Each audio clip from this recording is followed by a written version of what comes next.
This is my first time venturing online to share a painful story. I've lived a pretty sheltered life, but this Halloween season has stolen my innocence and every ounce of faith I once held in humanity.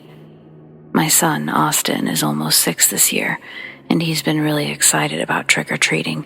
He's going as Woody, but his father also got him a little ghost face costume, and that's what he wanted to wear to his school's Halloween party in the park. I was one of maybe a dozen chaperones watching over nearly 50 screaming children, but I was keeping the majority of my attention on my own son. Maybe that sounds awful, but that's just how it works. It's impossible not to notice your own kid more, but even so, I still failed as a mother. Finally, the day was winding down and parents came to pick up their own astronauts and goblins until there was only a handful of us left. Austin was still particularly hyper, trying to scare me every time I turned around. I kept telling him to stop, but not in a way that I really expected him to listen. I was just trying to get everything squared away. Then he actually said something. I don't even remember what, and I realized, that's not Austin. I ripped the mask off from this new kid's face to see one of the other chaperone's children. I thought the boys traded costumes to play a swapping places prank, but Aaron, the other kid, said he hadn't seen Austin since earlier in the day. When asked why he was wearing my son's costume, he adamantly insisted it was his.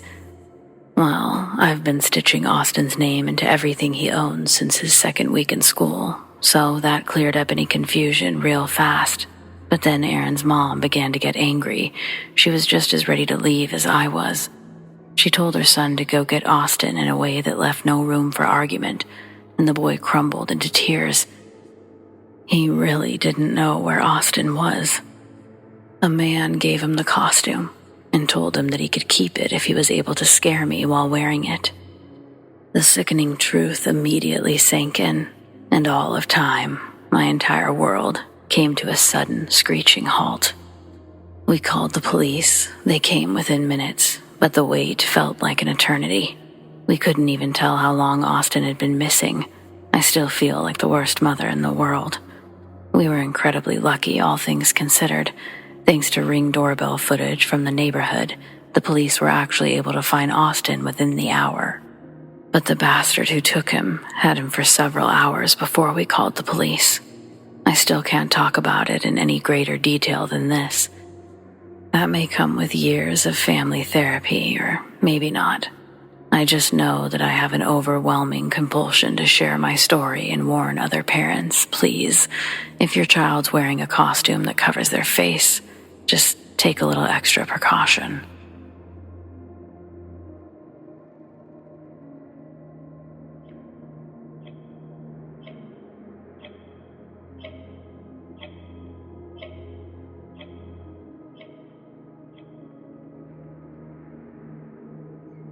Sebastian. I'd say psychopath, but we were so young. Can you really diagnose someone with such a personality-defined illness? For all I know, Sebastian turned out to be a really good guy, a philanthropist in his community with a new life. But when I knew him, he was a psychopath that once hit himself hard enough in the face to knock out a tooth using a stapler. Then, he told the teacher my friend Michael did it. That got Michael suspended for 2 weeks, even though we both pleaded to the teacher that he was innocent. We watched Sebastian do it. For God's sakes, he told us that he was going to do it. A few seconds before, he grabbed Michael's stapler that was sitting on his desk, asking to use it. With a swollen lip, Sebastian interrupts, saying, "But I have a stapler. I didn't need to borrow one." He made sure to have his bright green stapler prominently displayed on his desk before he'd even approached the teacher's desk. He was also on our youth soccer team. Sometime before Halloween, one of my friends is giving out Halloween/birthday party invitations. Sebastian doesn't get one. So, after practice, he waits until my friend is with his mom before asking if he'd forgotten to give him one, guilting my friend into giving him an invitation. Sebastian brought his backpack to the party. It was kind of weird, but everyone likely assumed as I did, which that it was for carrying candy when we went trick-or-treating. He didn't immediately talk to anyone. He just went into the garage for a bit and eventually came back inside, minus the backpack. Guess it wasn't for trick-or-treating, I remember thinking. Later, it was time to play a few games in the garage. My friend's family went all out with decorations, spooky colorful lights, a fog machine, and fake cobwebs. It was really cool, but pretty dark, and given what was coming next, it was for sure scary. We played some mystery game where you try to figure out what you're touching without seeing it. Then, as advertised on the invitation, it was time to go bobbing for apples. 2 large black buckets filled with water and several apples scattered in the dark water. The game had barely gotten started when a girl called out in pain. Everyone looks over at her, and as she lifts her head out of the water, it's clear that she's bleeding. Something that isn't water dripping from her face. Quickly, the rest of the kids stop what we're doing while the adults turn on the real lights. As the parents inspect the girl, some of us are looking inside the buckets, curious about what exactly had attacked that girl's face.